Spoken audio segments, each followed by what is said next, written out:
आप लोग आशा करता हूँ आप सब बहुत ही अच्छे होंगे।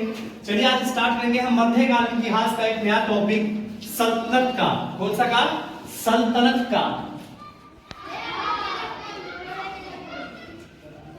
सल्तनत का सल्तनत काल की अगर हम बात करें तो सल्तनत काल का जो पीरियड था, जो इसका शासन काल का जो एक समय था, वो एक डेट है 1206 ईस्वी से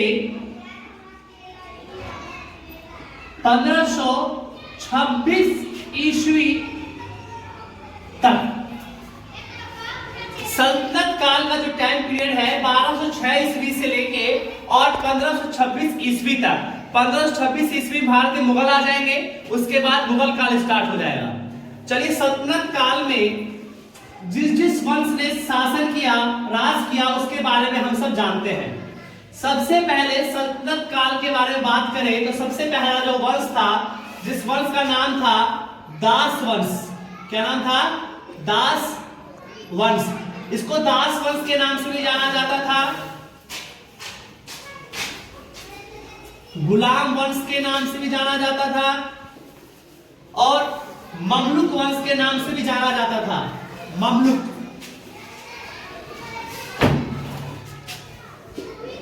मतलब दास वंश के नाम से भी जाना जाता था, गुलाम वंश के नाम से जाना जाता था और ममलुक, तीनों एक ही वंश के नाम थे। ठीक है। अब इसका जो शासन पीरियड था वो कब से कब तक था? 1206 ईस्वी से लेके और 1290 ईस्वी तक दास वंश, जिसे गुलाम वंश भी कहते हैं, ममलुक वंश भी कहते हैं, उसने शासन किया था। क्लियर है? इसके बाद दास वंश के बाद जो वंश आया, उस वंश का नाम था खिलजी वंश। क्या नाम था? खिलजी वंश।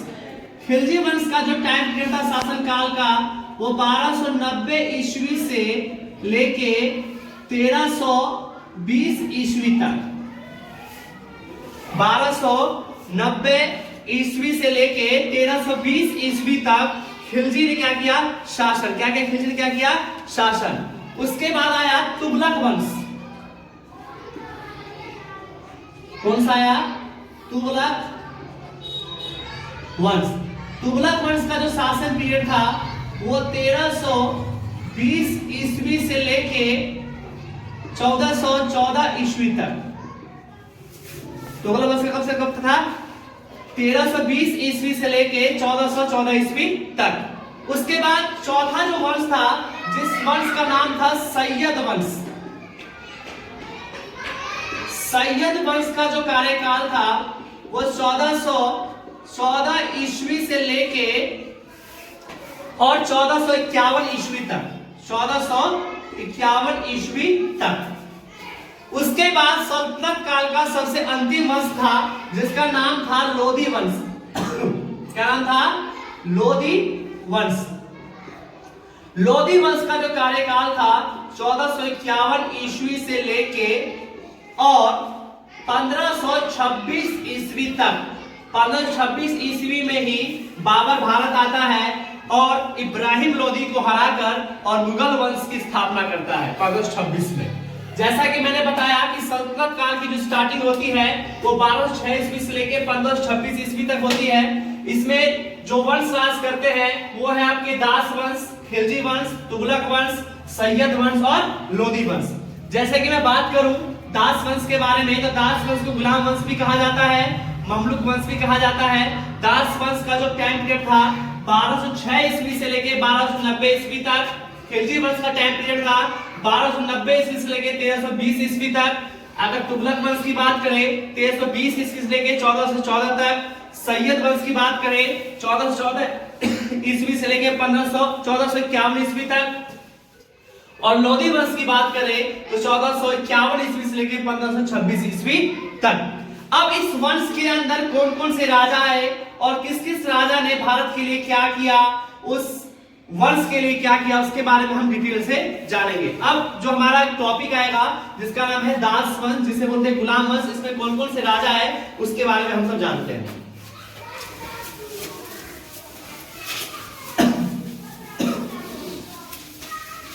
सबसे पहला वंश कौन सा था आपका? गुलाम वंश। कौन सा वंश था? गुलाम वंश के बारे में बात करेंगे। कौन सा वंश है?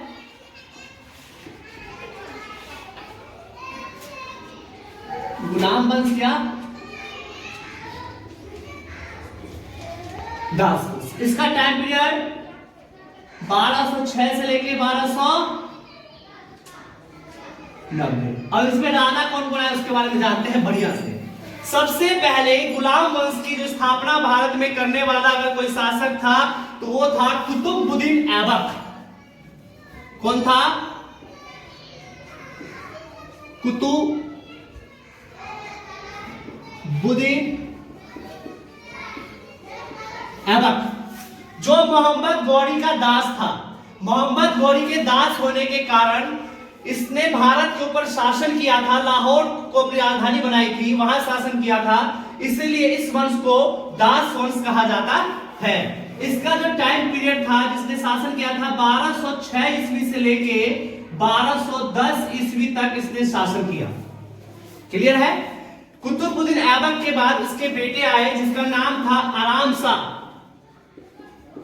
आराम शाह, आराम शाह का नाम है आराम, ये आराम से आया आराम से चला गया। इसने 1210 में राजा बना। फिर इसके बाद कुतुबुद्दीन ऐबक का एक दास था जिसका नाम था इल्तुतमिश। क्या नाम था? इल्तुतमिश। क्या नाम था? इल्तुतमिश। इल्तुतमिश जो था, इस इल्तुतमिश ने क्या किया? आराम शाह को मार के और ये राजा बन गया। कब बना? 1210 ईस्वी से लेके 1236 ईस्वी तक इसने शासन किया। और अगर हकीकत में कहे दास वंश का अगर वास्तविक संस्थापक कहा जाता है तो इल्तुतमिश को ही कहा जाता है। दास वंश का अगर वास्तविक संस्थापक कहा जाता है तो इल्तुतमिश को ही कहा जाता है। इसलिए कहा जाता है क्योंकि इसी ने दास वंश के लिए काम किया। उसकी स्थापना पूर्ण रूप से दिल्ली में की। इसने दिल्ली राजधानी बनाई थी, लेकिन कुतुबुद्दीन ऐबक ने लाहौर की राजधानी बनाई थी। क्लियर है? इल्तुतमिश, इल्तुतमिश कुतुबुद्दीन का दास था, इसलिए इसे दासों का दास कहा जाता है, क्योंकि कुतुबुद्दीन ऐबक किसका दास था? मोहम्मद गौरी का दास था। अब इल्तुतमिश का कार्यकाल के बाद कौन आया? उसका बेटा फिरोज शाह। कौन आया? फिरोज शाह आया, जिसका कार्यकाल 1236 ईस्वी तक ही था। उसके बाद फिरोज शाह काफी ज्यादा नशे में लीन रहता था। तो उसकी एक बहन थी जिसका नाम था रजिया सुल्तान। भारत की प्रथम मुस्लिम महिला शासिका रजिया सुल्तान 1236 ईस्वी से लेके 1240 ईस्वी तक का इसका कार्यकाल रहा। बहुत ही शानदार कार्यकाल इसका रहा था। इसके बीच में 3 राजा है। बहराम शाह,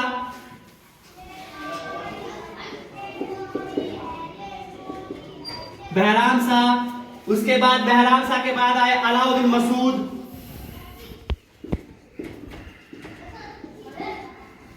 अलाउद्दीन मसूद, उसके बाद आए नसरुद्दीन महमूद, नसरुद्दीन महमूद। यह एक ऐसा शासक था जिसने अपने शासनकाल में अपना जीवन यापन टोपी सील के अपना जीवन पालन पोषण किया था नसरुद्दीन महमूद में। इसके बाद जो एक शासक आए, ये 6वें नंबर का शासक है, ये 7वें नंबर का और ये 8वें नंबर का। 9वें नंबर पे जो शासक आए थे गुलाम वंश के, जिसका नाम था गियासुद्दीन बलबन।